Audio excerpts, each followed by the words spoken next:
네, 마켓 공감 시간입니다. 마켓 공감 시간은 이번 주에 가장 뜨거운 이슈가 될 만한 사항을 골라서 또 이야기를 나눠보는 시간으로 항상 이 시간 꾸려가고 있는데요. 오늘은 한맥투자증권 영업부의 고광식 부장과 함께하겠습니다. 안녕하세요. 네, 안녕하세요. 네.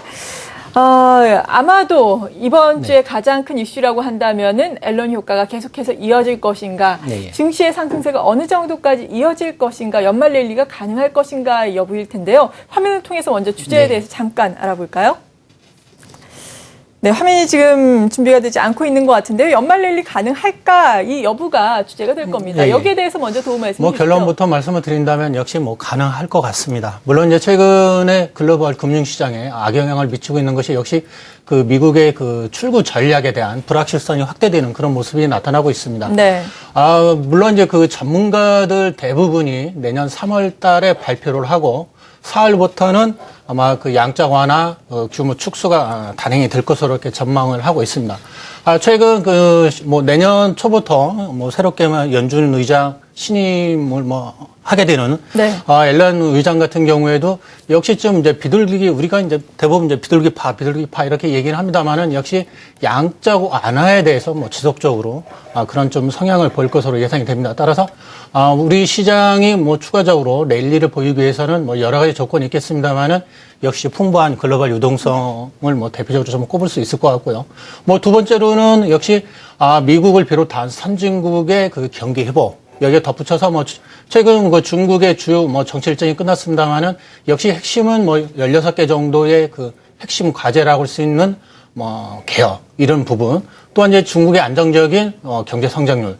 여기에 이제 우리 주요 기업들의 이제 영업이익 기여도 이렇게 좀 세분화해서 좀 말씀을 드릴 수 있을 것 같습니다. 네, 일단 연말에 랠리를 염두에 두면서 그 근거가 되는 세 가지 사항들 짚어주셨는데 첫 번째가 글로벌 유동성의 흐름이 계속해서 이어질 것이다라고 말씀해 주셨습니다. 물론 앞서서도 간략하게 말씀해 주셨지만 이 부분과 관련해서는 미국의 테이퍼링이 과연 언제 시행될지 그 시기가 상당히 관건이 될 텐데 구체적으로 살펴주시죠. 일단 그 미국의 CNBC 그 조사에 의하면 대부분의 전문가들이 앞서 말씀드린 대로 내년 3월에 발표를 하고 4월부터 아마 진행을 하는 것으로 이렇게 좀 대부분 컨센서스가 좀 이루어지고 있습니다. 그래서 2015년 정도에는 일단 종료가 되는 것으로 이렇게 좀 보여지고 있습니다.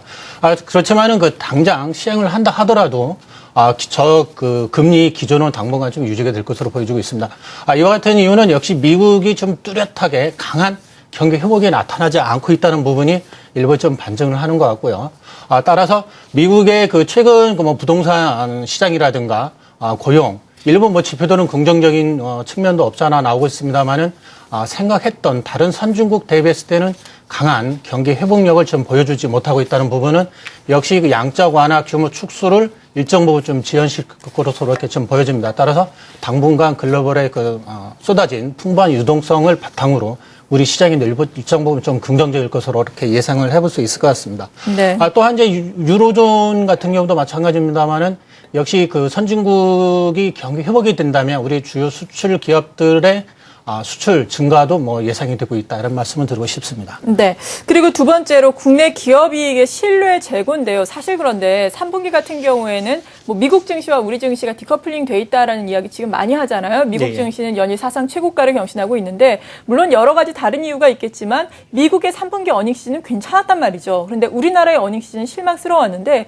4분기부터는 그러니까 좀 개선된다라는 일단 우리 주요 기업들의 그 전제 조건은 여러 가지겠습니다만 역시 선진국 경기 회복이 제일 큰 영향을 좀 받을 것으로 보여지고 있고 특히 우리나라 같은 경우 원자재라든가 중간재재 같은 경우도 역시 선진국 쪽에 그 비중이 큽니다. 따라서 미국이라든가 유럽의 경기 회복이 좀 강하게 나타난다면 우리 주요 수출 기업들의 수출 증가도 예상이 되고 있고 특히 이제 면목상으로는 중국이 한 25%로 제일 큽니다만은 고부 가치 측면에서 놓고 본다면 역시 미국이 지금 가장 높은 한 17% 정도 차지하고 있고 유럽이 한 14%인데 역시 우리 주요 수출 기업들에게는 상당한 호재가 될 것으로 예상을 해볼 수 있을 것 같습니다. 물론 이제 주가 미국의 다우존스라든가 S&P 500으로 봤을 때는 사상 최고치에 지금 경신하는 그런 모습도 나타나고 있습니다만은 우리 그 지난 10월 달을 놓고 본다면 좀 이제 일정 부분 또 디커플링이 나타났던 부분도 있었거든요. 그래서 일단 미국하고 유로존 일단 뭐 경기 회복과 또 주가 지수가 일정 부분 좀 우상향을 보여준다면 우리 시장도 일정 부분 좀 안정을 찾아갈 것으로 보여집니다. 다만 수급적인 측면에서는 오늘 뭐 외국인이 코스피하고 코스닥에서 일정 부분 좀 팔고 있습니다. 코스닥 한 40억 정도, 유가증권 시장 한 80억 정도를 매도를 하고 있습니다만은 외국인들의 스탠스는 일단 변함이 없는 것으로 좀 보여지고 있고, 네. 특히 이제 선진국 쪽, 특히 2013년 이후에는 1,339억 달러가 펀드, 글로벌 펀드 쪽으로 자금이 유입이 됐다는 부분도 긍정적일 것으로 보여지고 있고, 물론 이제 신흥국가 전체적으로 놓고 본다면, 물론 이제 2012년도보다는 좀 소폭 감소를 하겠습니다만은 올해하고 내년에는 순유입이 예상이 됩니다. 따라서 우리 시장도 결코 글로벌 선진국이라든가 신흥국 대비 저평가되어 있는 부분을 감안해 봤을 때 저평가되어 있다. 이런 부분도 고려를 해본다면 우리 시장이 지금은 뭐 상당히 좀 매력이 있는 것이 아닌가 이런 또 생각을 해볼 수 있을 것 같습니다. 네. 그리고 연말 랠리 가능하다 세 번째 근거로 글로벌 경기의 정상화 과정을 또 꼽아주셨어요. 여기에 대해서도 구체적으로 설명을 좀 해주시죠. 뭐 앞서 말씀드린 내용하고 중복이 되겠습니다만은 네. 미국의 그 경제가 일정 부분 좀 정상화 궤도에 진입한 것으로 보여지고 있고 더불어서 선진국이라 할 수 있는 유로존, 특히 유럽의 중심 국가인 뭐 독일의 경제의 지속적인 성장 또 정치적으로 안정을 찾아가는 부분.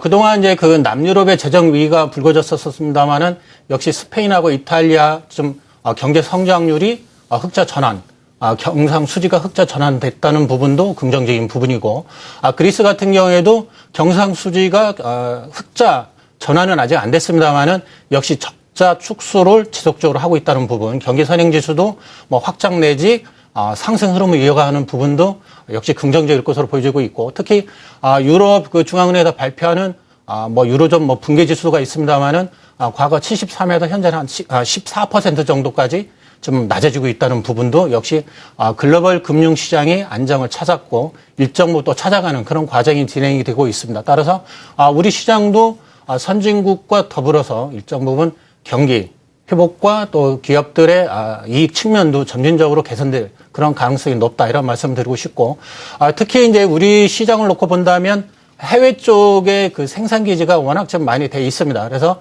IT, 특히 이제 휴대폰이라든가 PC, TV 같은 경우에는 뭐 7, 80% 정도가 해외 직접 생산을 하고 있고요.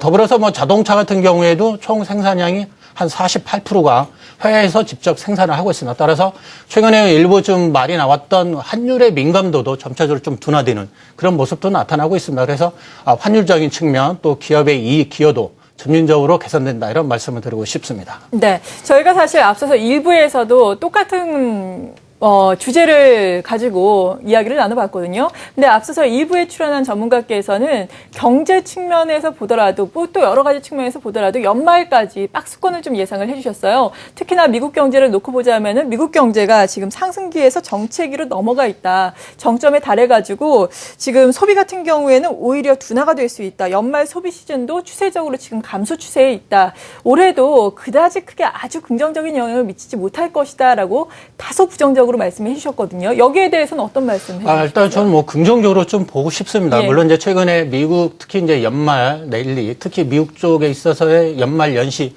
그런 경기도 좀 우리 영향을 많이 미치고 있습니다만은 최근에 나타나고 있는 부분은 일부 좀 부정적인 측면도 있습니다. 그렇지만은 제가 앞서 말씀드린 대로 역시 선진국인 유로존이 살아난다면 우리 그 주요 기업들의 수출 비중을 놓고 본다면 역시 그 불리한 것만 있는 것이 아니고요. 특히 네.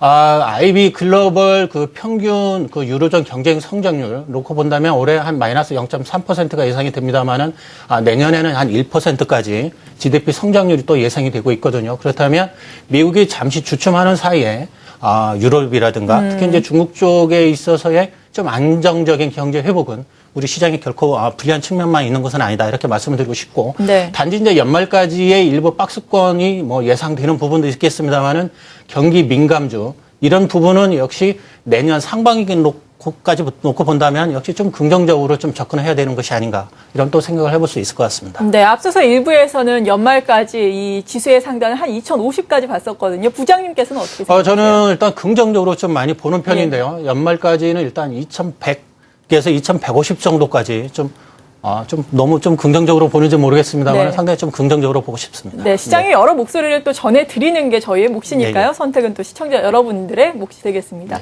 마지막으로 포트폴리오 전략은 어떠세요? 예, 일단 뭐 전체적인 그 흐름을 놓고 본다면 배우로 봤을 때 현금 비중은 한 20% 정도가 좀 유리할 것 같고, 중소형주는 한 20%. 앞서 말씀드린 대로 유가증권 시장에서 그 경기 민감주라고 할 수 있는 대형주, 뭐 자동차 섹터라든가 일부 IT, 조선 이런 부분에 대해서는 좀 비중 한 80% 정도까지 좀 확대하는 전략이 바람직할 것으로 이렇게 판단하고 있습니다. 네, 잘 알겠습니다. 한맥투자증권 영업부의 구광식 부장이었습니다. 고맙습니다. 네, 고맙습니다.